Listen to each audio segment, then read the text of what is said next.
Nindot kayo paminawon ang atong tubag o ang mga gibutang sa salmo.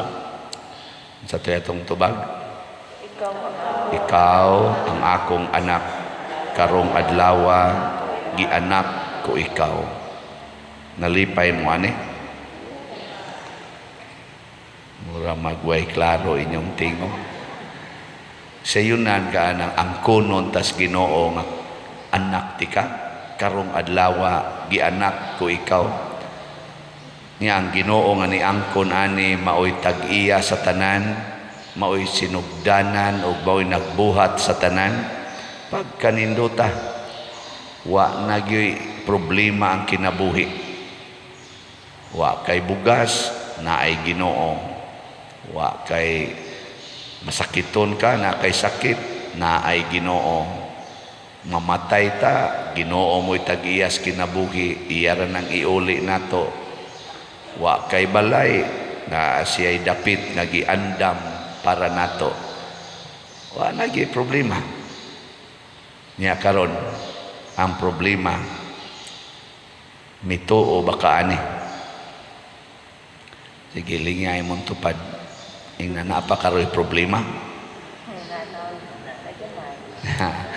Ditso ginang tubag daghan pa dir problema. Nga naman kay ang Ginoo gapunay angko nato nga iyatang anak gasigig andam para ihatag nato kay gimahal kay taniya, pero kita may magsigig palayo. Ang Ginoo di man na siya mugukod, di siya mugukod, magsigira na siya og sana ka ng huwat ba muna ang iyang pulong gamiton, come to me, umari ka mo kanako kay di sad ta mo balibaran. Pero kung magsigi mog palayo na mo, di sad ta mo gukod-gukuron. Mabita to katong prodigal son, di ba? Ang example sa prodigal son, paglakaw giadto des amahan, giguko di ay. Wa, gahuwat ra ang papa. Nahibaw na gud siya, nagkalisod nagmay dito, nitipo na las baboy gani, mukao na lang untas laog sa baboy. Wa gyud adto as amahan na dong naunsa man kadinhi. Wa niya pangitaa, wa niya basigihibag kumbinser dito ba. Wa sa tunya tiksi kay wa man say cellphone sa una. Ang iyang gihimo nagpaabot. Muna hain man ang atong problema. Musugod ang atong problema kung mubiya na tas Ginoo, magpalayo tas Ginoo.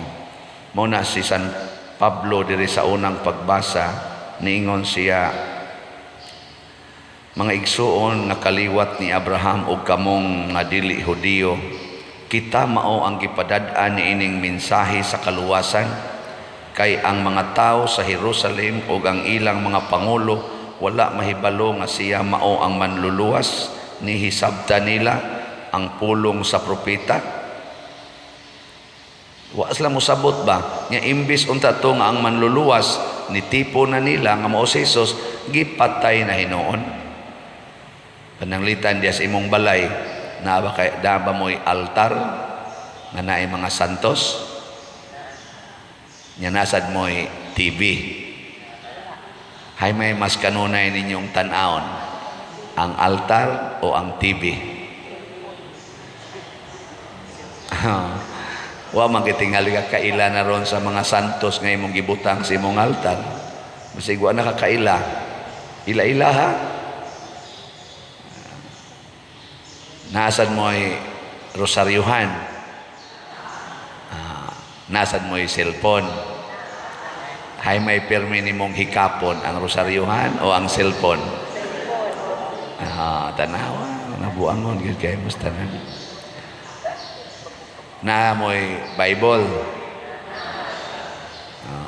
Niya hay may imong sige hagbasa ang napatik sa Bible o kanang naas TV o naas cellphone.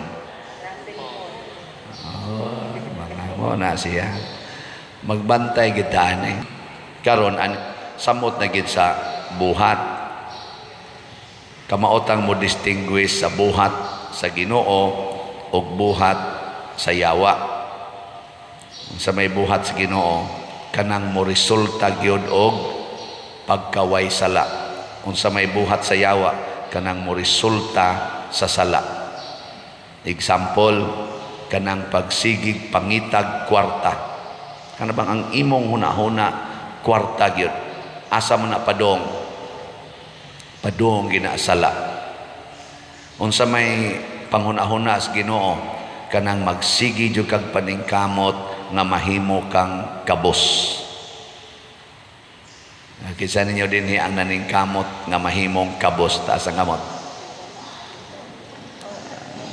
Na iniisas usa pero murag nagpanaganasan. Hasta gani pari ang botoros Father Arnel to narabato sa kolonya 40 manatong daghanang ni hatod gahapon. Ang boton sa iyang paningkamutan dito, mahimo ba siyang kabos o mahimo ba siyang dato? Hasta kaming mga pari usahay maigo umianing di may makahaom ba sa paningkamot sa Ginoo. Ang Ginoo nagsige jud ingon bulahan kamong mga kabos. Bulahan kamong mga kabos. Pero kita magsigigit ingon mas bulahan gyud ang datoy, mas bulahan gyud ang naay kwarta kaysa way kwarta. Mao kinay ato.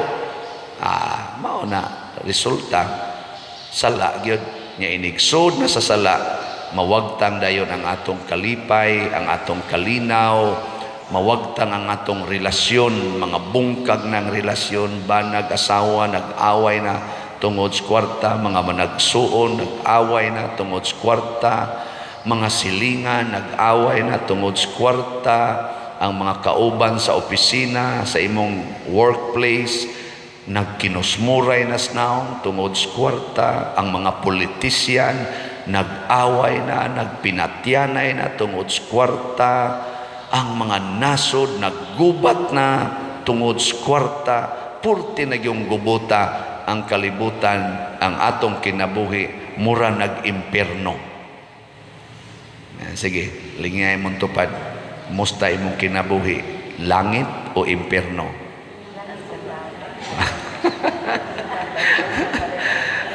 Sige, ikaw na ba? Kamong mga asawa, kumusta ang inyong kinabuhi in relation sa inyong bana? Langit o impierno?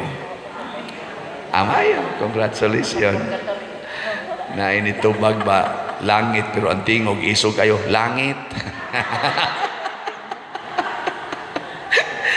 Para bagdang pagbahay ba? Kamo sa kunong mga banabe, kumusta man inyong kinabuhi in relation sa inyong asawa? Langit o impierno? Ang bana inigulis balay impierno ning lugar eh. Ay, be, kamong mga ginikanan, be, in relation sa inyong mga anak karon, kumusta man inyong kinabuhi? Langit o impierno? Congratulations. Wa mo magsigig pangasaba sa inyong anak. Wa mo magyaw-yaw. Magsige na kag pangasaba, yaw-yaw, sigig pamadlong, impierno. Di na lang ko mangutanas mga anak. Kahibaw mo pa ng mga anak. May man kayo nang mulikay sa impierno. Adto mo din na sa cellphone, adto din na sa headset, dahil nalikay-likay, pero nisamot sa ka-impierno ang kinabuhi. Mo na, bulahan kamong mga kabos. Ningon si Kristo, nakatultol mo sa dalan nga akong padong sa akong gingharian. Ingon si Tomas, wa man may kaybaw sa kapadong, unsaon na mo pagkatultol sa dalan. Ingon si Jesus, ako mao ang dalan, ang kamatuoran ug ang kinabuhi. Pasabot, ang kinabuhi ni Kristo maoy atong sundon niya kay wa man siya magdato bisag siya tag-iyas tanan, bisag makahimo siya bisag unsang butanga any time of the day. Makahimo siya paghimo sa tubig na mahimong lami ang bino.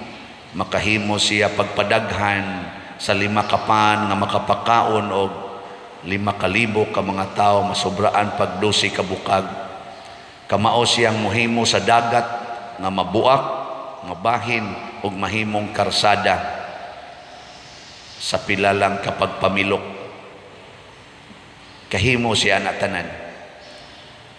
Kahimo siya pagwagtang sa sakit sa usa ka tawo. Ang buta, usa lang kasulti niya makakita. Ang bungol makadungog, way gamit-gamit anang mga scientific nga operahan pa ng imong dunggan.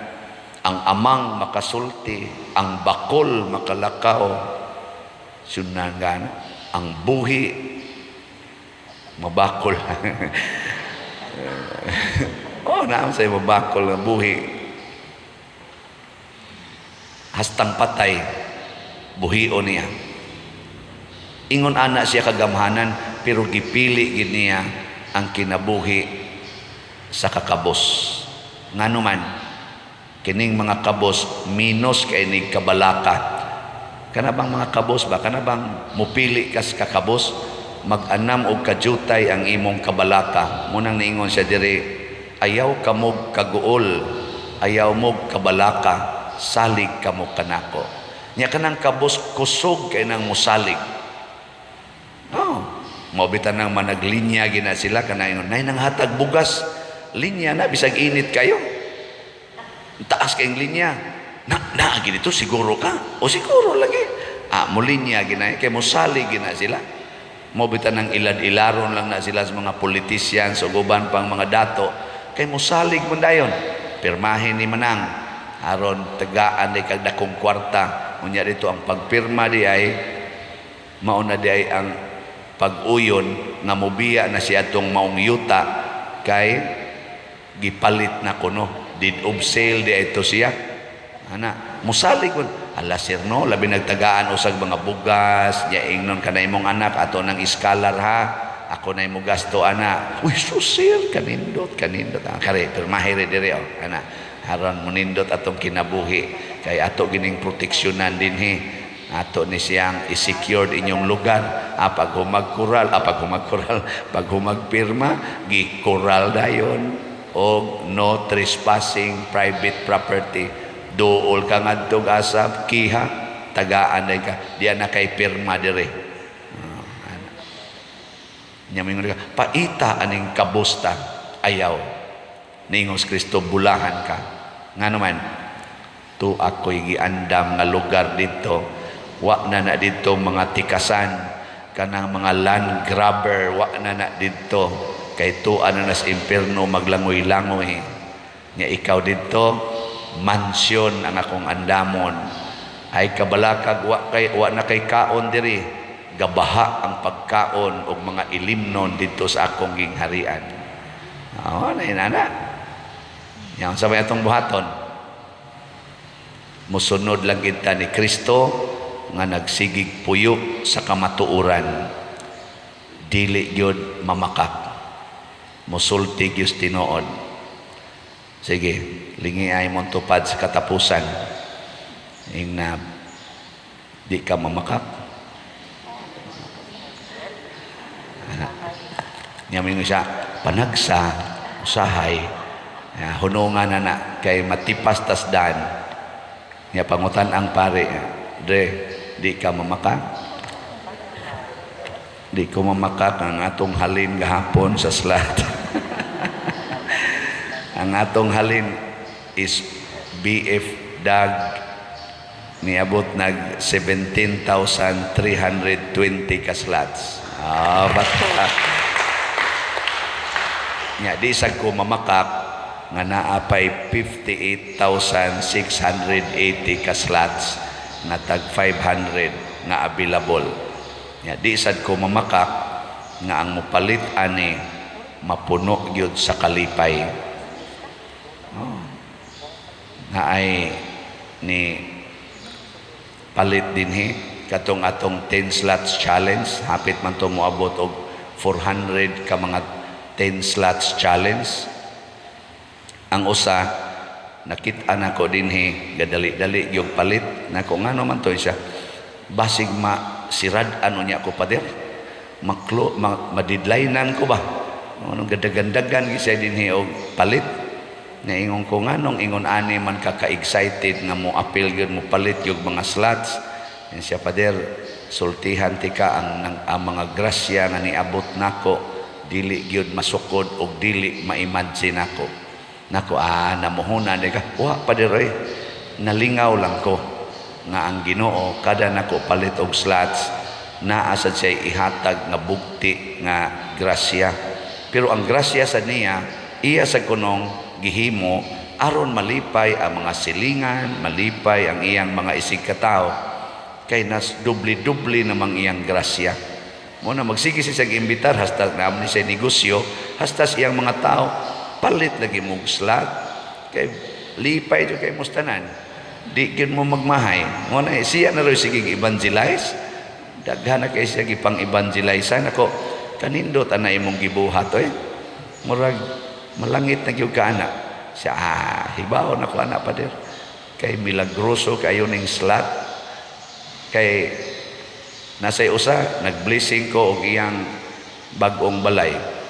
Nako, ninduta ni imong balay. Siya tungod ni sa slot, Pader. Nang ano man siya, porting ako gadamgo ko nga makahimo ko ani, pero wa gyud gahi, as in gahi gyud moabot ang kwarta. Pero pag sugod ko nun yang palit og slot, naama ko nun daghan kayong nangabot nga mga grasya, nakatukod gyud siya sa iyang giplanuhan. Nako, blessing ko dito. Nako, punig slot sure. Nako, lain na sa datong blessingan. Pero dili na siya mo'y atong apason, ayaw ana. Unsa man, sa atong pagpalit og slot, gitukod nato ang balay sa Ginoo, balay sa simbahan dinhis kalibutan, kay milaom ta nga iya na sa tang gitukuran og balay dito sa langit. Naghatag-tag puloy-anan o tigumanan sa mga tao nga nagtuos Ginoo dinhi sa yuta. Nag-andam na po siya dito lugar diin iyatang tigumon isip iyang mga anak, iyatang lipayon. Wap aganita mo palit og slot, giandaman na ta dito og slot sa atong lugar. Pero mapurfito kung dili ka mo palit og slot dire. Kana bang mag-practice kas kadaw, magsigi kag higugma ang imong kaugalingon nya, ang gamay kaayong imo untang i-share sa katilingban, imo pag yung ihikaw basig ma-forfeit ang dako kayong grasya nga giandam sa Ginoo dito sa langit. Ug mauna ang gipasabot sa atong unang pagbasa na kamong mga dili Hudiyo, kamo mo'y makatagamtam sa grasya nga giandam sa Ginoo para untas mga Hudiyo, kay wa sila mo ila ni Kristo isip manluluwas niya. Mausad na ang meaning sa atong pag-ingon, anak kos Ginoo, magsige ra gyud kog hatag sa akong amahan, kay dugay na sad ko niyang gisigihag hatag sa tanan nga akong gikinahanglan. Manindog.